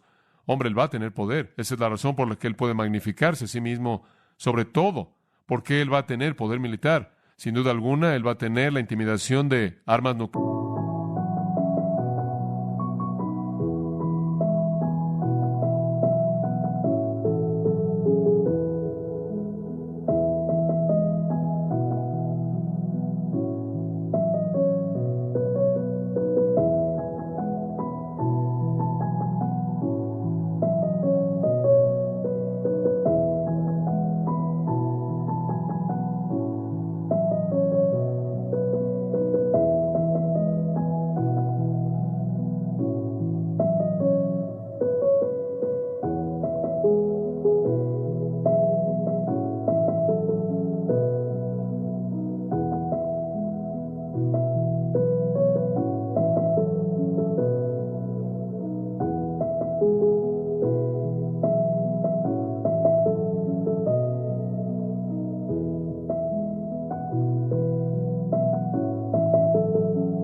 Y lo demás que esté en existencia en ese entonces, guerra química o lo que sea. Él honrará al Dios de las fortalezas, Dios que sus padres no conocieron, lo honrará con oro y plata, con piedras preciosas y con cosas de gran precio.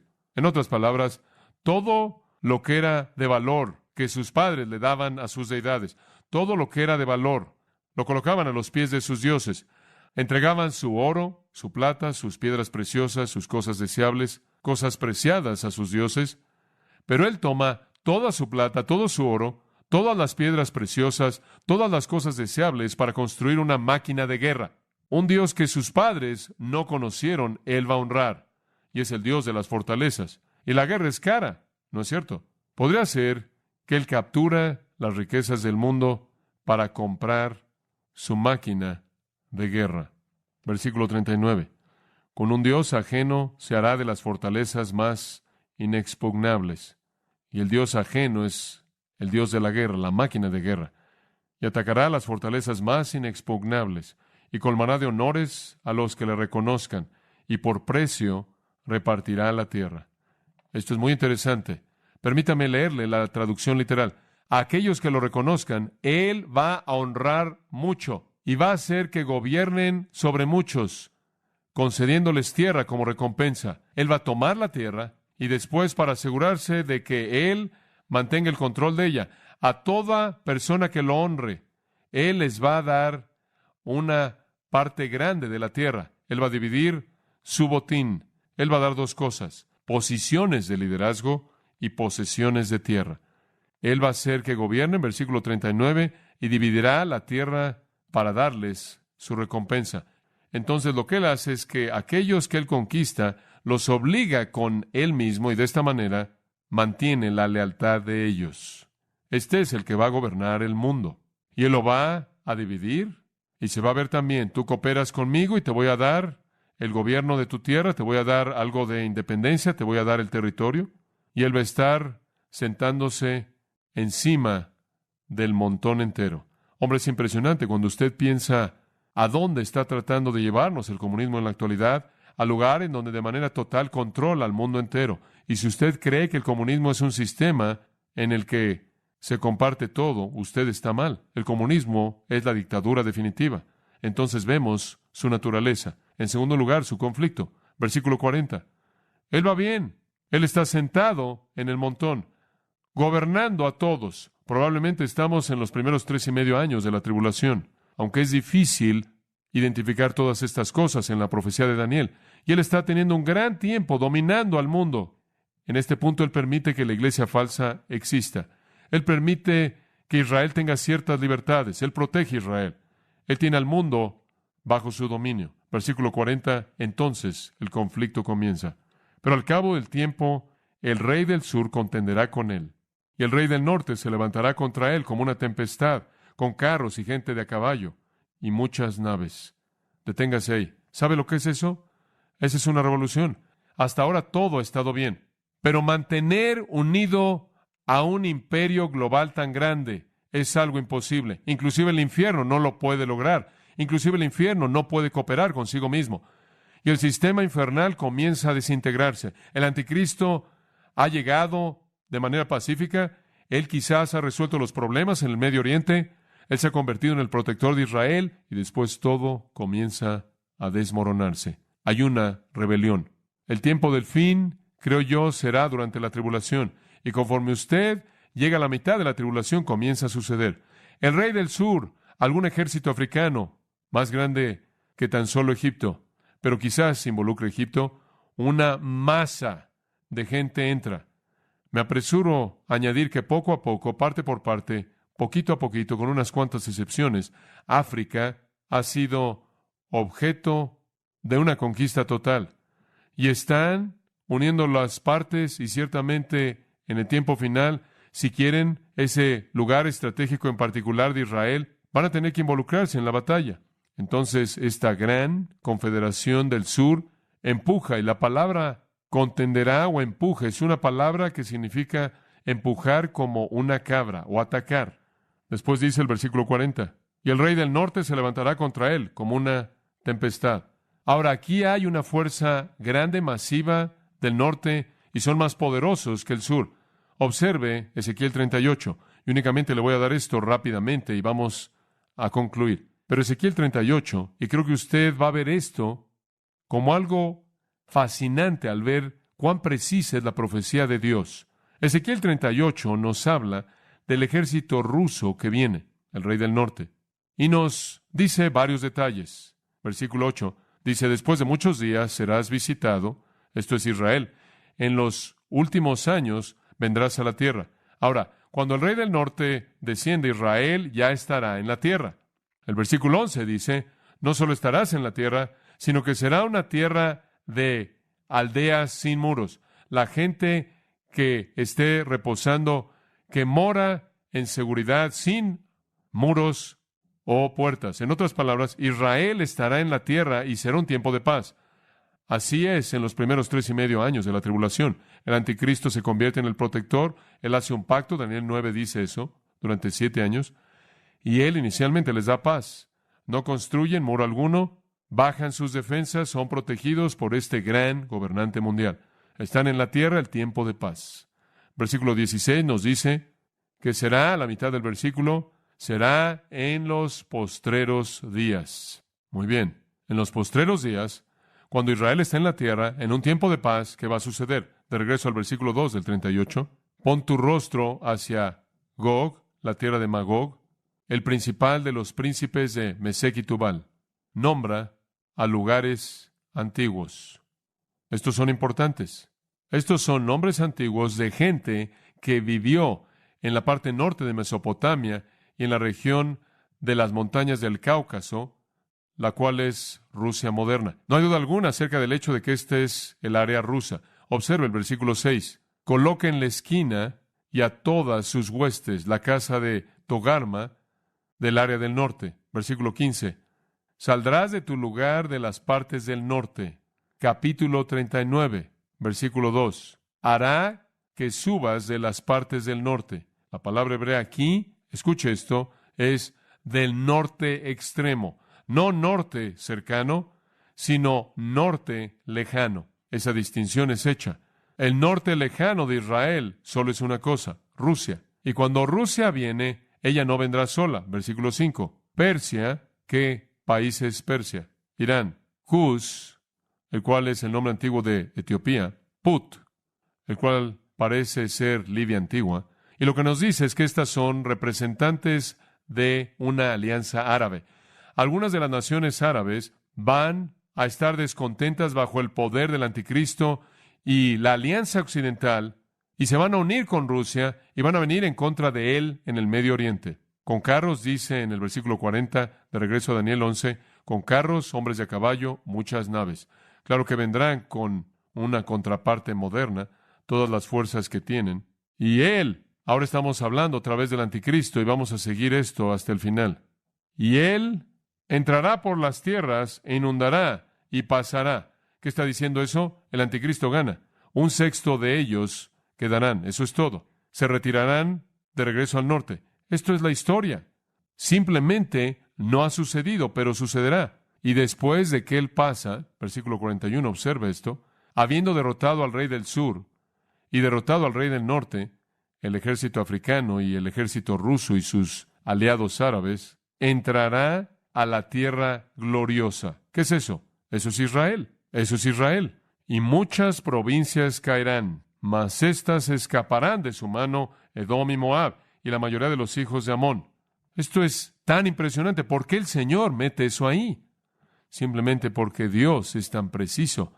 Cuando el anticristo gane esta batalla grande, va a aplastar al ejército ruso, y creo que va a tener que preguntarse cómo es que esto sucedió, porque en Ezequiel 38 parece como si Dios lo hace en el 39. Después él va a devastar al sur, y él de hecho va a ir al sur, versículo 42, en la tierra de Egipto, y esa área, después de su victoria. Pero él no le va a hacer nada a Edom, Moab, ni Amón. ¿Quieres saber algo? Edom, Moab y Amón está al sureste de Israel. Egipto y el ejército africano vienen del suroeste. Él va a estar ocupado en el suroeste y no se va a molestar con el sureste. Y francamente, Edom, Amón y Moab, unidos, no tienen mucho con qué molestarse. Muchos camellos y unas cuantas personas beduinas corriendo por todos lados en el desierto. Pero Dios simplemente le da a usted los puntos específicos. Él va al suroeste, entonces él deja al sureste solo, versículo 42, extenderá su mano contra las tierras y no escapará el país de Egipto. Versículo 43, y se apoderará de los tesoros de oro y plata y de todas las cosas preciosas de Egipto, y los de Libia y de Etiopía le seguirán. Él no solo aplasta al ejército del sur, al ejército del norte, sino a todos esos árabes que se involucraron también con el norte. ¿Sabe una cosa? Él es el amo del mundo en este tiempo. Él ha pasado su primer gran prueba revolucionaria. Y ahora él realmente comienza a sentir el poder. Es algo así como que tiene hambre de sangre. Y entonces él sale. Y yo creo que es en este momento que él realmente comienza a chocar contra las instituciones que existen. Yo creo que ahora es muy probable que él consume a la iglesia falsa y devora a la ramera, y él comienza a entrar a Israel. Él llama al mundo entero a adorarlo. Él invalida toda la religión falsa. Él se establece a sí mismo como Dios. Él no va a tolerar a ningún otro rey, a ningún otro Dios y a ninguna otra religión. Él gobernará en supremacía absoluta, y todos los aliados de Rusia están siguiéndolo. O literalmente en el hebreo están en su tren, están siguiéndolo. ¿Y sabe usted lo que sucede en este momento preciso? Apocalipsis 6 al 18 comienza a llevarse a cabo, y Dios comienza a derramar su ira. ¿Y sabe usted lo que sucede? 7 sellos son abiertos, 7 trompetas son tocadas, 7 copas son derramadas. La ira de Dios sobre la tierra. Todo explota en este punto. Entienda el panorama. Versículo 43, Él está sentado ahí, Él tiene todo bajo control. Él ha profanado el templo, Él ha devorado a toda religión, Él es Dios. Y después algo sucede en el versículo 44. Pero noticias del oriente y del norte lo atemorizarán. ¿Qué está pasando? ¿Qué está pasando en el norte? Bueno, yo creo que probablemente van a regresar, se van a reagrupar. Versículo 44. Y saldrá con gran ira el anticristo para destruir y matar a muchos. ¿Sabe lo que sucede? Él vuelve a ganar. Después de todo, él tiene a Satanás de su lado y la mayor parte del infierno está cooperando. Y versículo 45. y plantará las tiendas de su palacio entre los mares, el mar Mediterráneo y el mar Muerto, los mares que le serían conocidos a Daniel, pero entre los mares y el monte glorioso. ¿Y qué monte está entre esos dos mares? Es Sión, el lugar del templo, la ciudad de Dios. Él establece un templo y se levanta a sí mismo como Dios, y Él ha ganado 2 victorias grandes, y ahora, creo yo, estamos cerca del fin de la tribulación.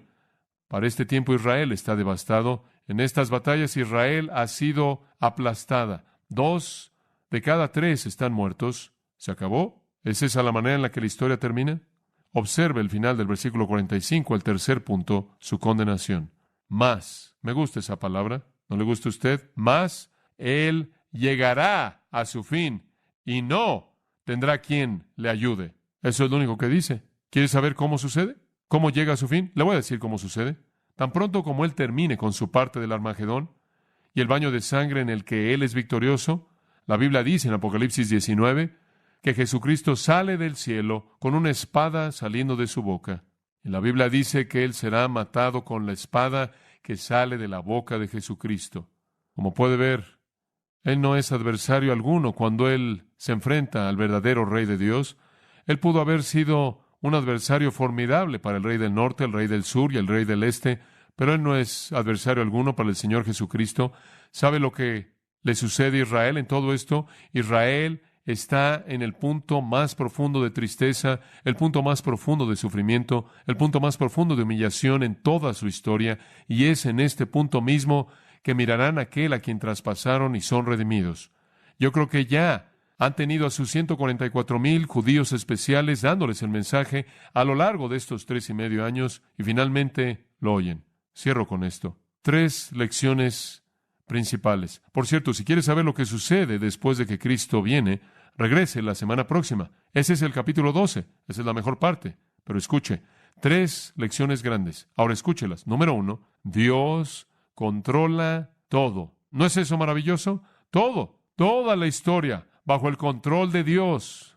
Todo detalle, todo gobernante, Asuero, Alejandro, Antíoco el Grande, Antíoco Epífanes, todo mundo en medio de ellos, Anticristo, todos cumpliendo su voluntad, dentro del marco del plan de Él. Y quiero decirle algo, es algo confortante saber que la historia es la historia de Él, que todo esto está en sus manos. Yo ni siquiera me preocupo por ello. Un poeta desconocido escribió, me encantan estas palabras, los caminos de mi Padre pueden dar vueltas y girar. Mi corazón puede palpitar y dolerse, pero en mi corazón estoy contento porque sé que Él no comete errores. Mis planes que valoro pueden desviarse, mis esperanzas pueden desvanecerse, pero todavía confío en que mi Señor guía porque Él conoce su camino. Aunque la noche sea oscura y pueda parecer como que el día nunca llegará, clavo mi fe, mi todo en Él. Él no comete errores. Hay tanto ahora que no puedo ver. Mi vista es demasiado oscura, pero venga lo que venga, simplemente confiaré y lo dejaré todo con Él, porque paso a paso el rocío se levantará y Él lo hará claro. Aunque todo el camino me parezca oscuro, Él no comete errores. La segunda gran lección, no solo que Dios controla la historia, y me encanta esta, sino que Dios purificará a su pueblo Israel. Viene un día para Israel, y cuando estas cosas comiencen a suceder, dijo el Señor en Lucas, levantad vuestras cabezas, porque ¿qué? Vuestra redención está cerca. Tercera lección. Número 1, Dios controla todo. Número 2, Dios va a purificar y redimir a su pueblo. Número 3, el mundo terminará en un holocausto, pero Cristo triunfará sobre eso y todo estará bien para siempre para los santos de Dios. ¿Está usted agradecido? Robert Louis Stevenson escribió esta historia y cierro con ella. Hubo un barco en un mar violento y tormentoso. El barco fue llevado contra las rocas. En cualquier momento podía ser despedazado. Los pasajeros en el barco estaban aterrorizados, enfrentando la muerte inevitable. En la agonía de ese momento, uno de los hombres dijo, voy a acercarme al capitán y voy a ver al capitán. Él subió y subió y subió y llegó a donde estaba el capitán. Y allí encontró al capitán encadenado a su lugar, con sus manos en el volante, girando poco a poco, alejándose de las rocas y saliendo a las profundidades de un mar abierto. Robert Louis Stevenson escribió que cuando el capitán vio al intruso y vio su rostro aterrorizado, blanco, el capitán lo vio y sonrió. El hombre se volteó, dijo Stevenson, regresó a cubierta abajo y gritó: «Todo está bien, todo está bien». Vi el rostro del capitán y él sonrió. Y usted sabe eso, ¿no es cierto? Usted ha visto el rostro del capitán y él sonrió. Para aquellos de nosotros que conocemos y amamos al Señor Jesucristo, hay una eternidad gozosa por delante. Espero que usted lo conozca. Simplemente antes de que oremos, quiero pedirle que examine su corazón. No puedo predicar un mensaje como este y expresar en palabras el sentido tremendo de asombro que tengo por saber que Dios ha escrito la historia antes de que suceda. Es inevitable. Al mismo tiempo, el sentido tremendo de que tantas personas se irán de esto sin conocer a Cristo y terminarán pereciendo para siempre. Simplemente espero que usted conozca a Cristo. Si no es así, en este momento, en su corazón, en el silencio de este momento, confiese su pecado e invite a Jesucristo. Haga eso en este momento. Conocer lo que conozco acerca de la dirección en la que la historia va a ir y el plan alternativo de Dios, no hay opción sino escoger la vida en Cristo. Escoja eso ahora. No se vaya sin hacer los compromisos correctos. Padre, te damos tantas gracias por esta tarde maravillosa. Hemos compartido la maravilla de la música y el mensaje de tu palabra. Padre, ayúdanos a poder mantener ese equilibrio de conocer la inevitabilidad del desastre en nuestro mundo, sin embargo, pelear por cada oportunidad por rescatar a los hombres antes de que sea demasiado tarde. Lleva al cuarto de oración a aquellos a quienes tú quieres que vengan, y te daremos gracias en el nombre de Cristo. Amén.